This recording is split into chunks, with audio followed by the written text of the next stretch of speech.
People often imagine great minds as quiet and orderly, yet Leonardo da Vinci's mind behaved more like a busy city square, where ideas crossed paths constantly, argued politely, borrowed tools from one another, and rarely waited their turn. What would it feel like to wake up each morning unable to choose between painting, studying bones, designing machines, watching birds, or simply wondering why shadows behaved the way they did at sunset? Leonardo lived inside that question every day, carrying a curiosity so wide that focusing on one task often meant leaving 10 others impatiently waiting in his notebooks. At first glance, this seemed like a problem because unfinished projects followed him everywhere, whispering reminders of ideas started but not completed. Yet this restless thinking became his greatest strength because it allowed connections to form where others saw separate subjects that rarely belonged together. To understand Leonardo, we must enter a world where art, science, nature, and imagination were never separated by walls, only by thin lines he enjoyed crossing. He was born in a small Italian town during a time when cities competed fiercely through beauty, engineering, and clever ideas rather than modern technology. Florence and nearby regions acted like open classrooms where workshops replaced schools and learning happened through watching, practicing, and asking constant questions. Leonardo entered this environment not as a noble child with guaranteed opportunity, but as someone whose background placed him slightly outside traditional paths. This position gave him freedom because expectations pressed less heavily, allowing curiosity to stretch without immediately snapping back into strict rules. Apprenticeship became his doorway, introducing him to tools, pigments, and techniques while encouraging careful observation of the world beyond the workshop walls. From the beginning, Leonardo watched everything intensely, whether faces in crowded streets or patterns formed by water flowing over stone. Observation was not passive for him because each detail raised further questions about structure, cause, and hidden order beneath appearances. When others accepted surfaces, Leonardo searched underneath, believing that understanding came from studying how things worked rather than memorizing how they looked. This habit slowly shaped his thinking, training his mind to move between drawing and reasoning without pause or discomfort. Leonardo's notebooks reveal how his thoughts unfolded, since pages filled with sketches often share space with questions, calculations, and playful challenges he set for himself. Writing flowed backward across pages at times, not to hide secrets, but because it felt natural to his left-handed movement and mirrored thinking. Words and images lived together, cooperating instead of competing, as if each needed the other to fully explain an idea forming in his mind. Nature became Leonardo's favorite teacher because it offered endless examples of balance, efficiency, and beauty that no classroom could match. He studied plants to understand growth, rivers to understand motion, and animals to understand structure, believing nature wasted nothing and solved problems elegantly. These observations fed his art because accurate painting required knowledge of muscles, light, and perspective that could only be learned through careful study. Leonardo did not separate creativity from discipline because imagination thrived best when supported by patience, accuracy, and repeated experimentation. When drawing a human figure, he thought about bones, joints, and balance, understanding that beauty emerged from correct structure rather than decoration alone. This approach placed him in quiet conflict with traditions that valued appearance over understanding, although he rarely confronted such ideas directly. Daily life for Leonardo involved constant movement between tasks as one question sparked another, pulling his attention toward new experiments and observations. He might sketch a smile in the morning, design a mechanical device by afternoon, and study water flow by evening, guided entirely by curiosity. While this energy impressed many, it also frustrated patrons who expected finished results rather than evolving ideas. Security often clashed with creative freedom because earning support required satisfying rulers who valued results over exploration. Leonardo navigated this tension carefully, presenting ambitious plans that promised usefulness while quietly pursuing deeper understanding beneath those promises. His designs for machines reflected this balance, combining practicality with imaginative leaps that sometimes extended beyond available technology. Within Leonardo's mind, curiosity never rested because every answer simply created room for better questions. He believed knowledge grew through experience, encouraging direct observation instead of accepting authority without examination. This belief shaped his experiments, pushing him to test ideas personally rather than relying on written sources alone. The social world around Leonardo influenced his thinking as well, since conversation offered new perspectives and challenges. Artists, engineers, and thinkers exchanged ideas freely, creating an environment where collaboration sparked innovation. Leonardo absorbed these influences, adapting them into his own mental framework rather than copying them directly. Despite his brilliance, Leonardo remained human, experiencing doubt, distraction, and occasional frustration when ideas moved faster than hands. Unfinished works tell stories of ambition colliding with time, resources, or shifting interests.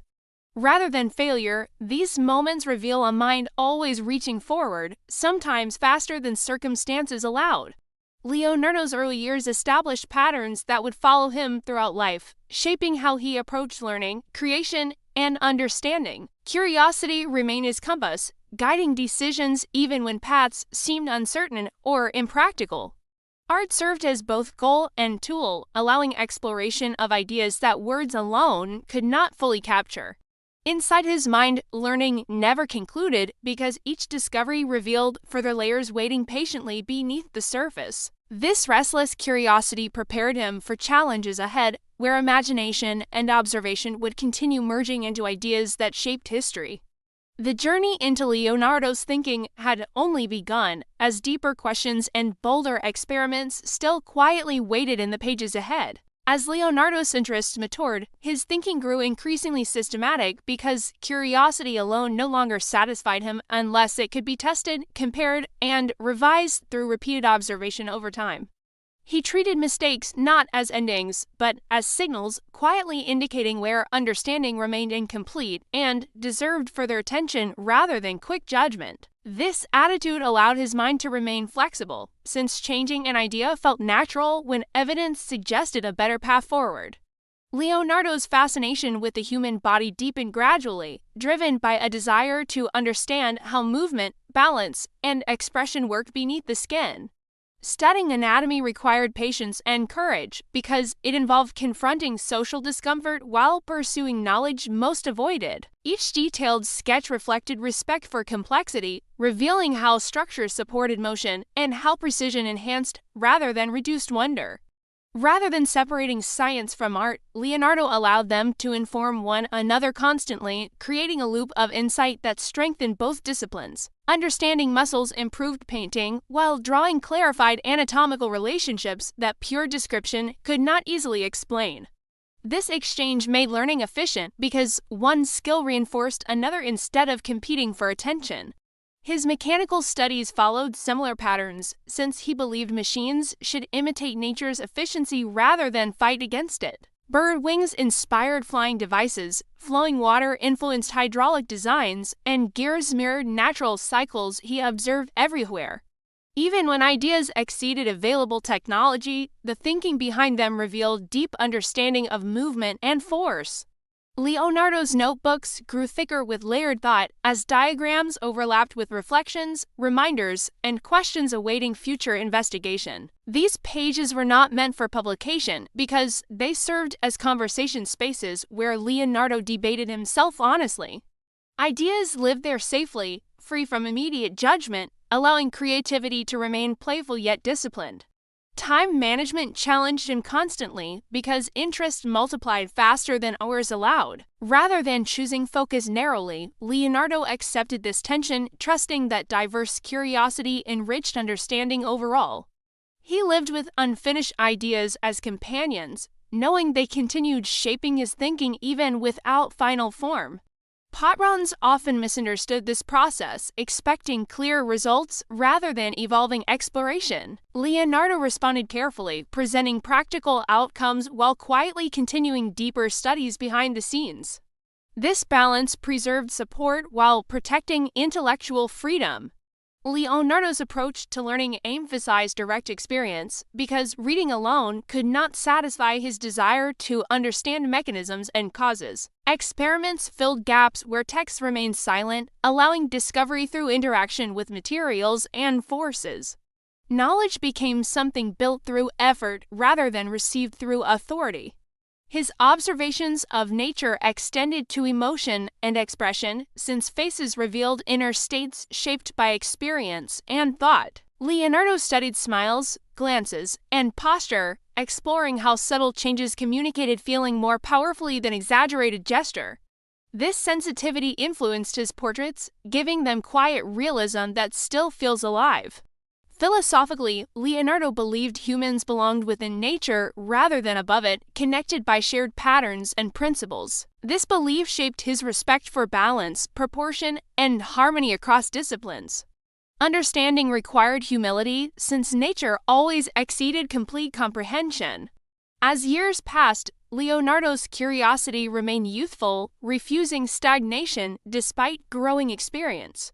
He continued questioning basic assumptions, understanding that expertise could become a barrier if left unchallenged. Learning stayed dynamic, driven by wonder rather than routine. The rhythm of Leonardo's thinking involved cycles of exploration, reflection, and refinement rather than linear progress. Ideas returned transformed after time, benefiting from additional observation and maturity.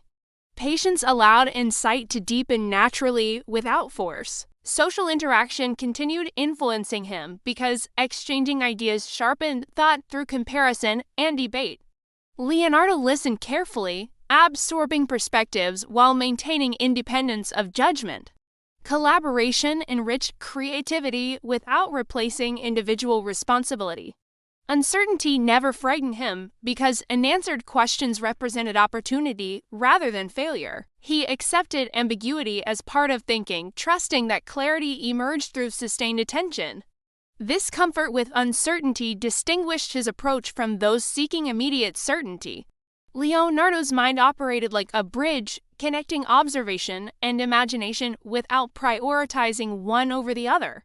Ideas crossed freely, gaining strength through interaction rather than isolation. Creativity became a method, not a moment. Even leisure served learning because moments of rest allowed ideas to settle and recombine quietly.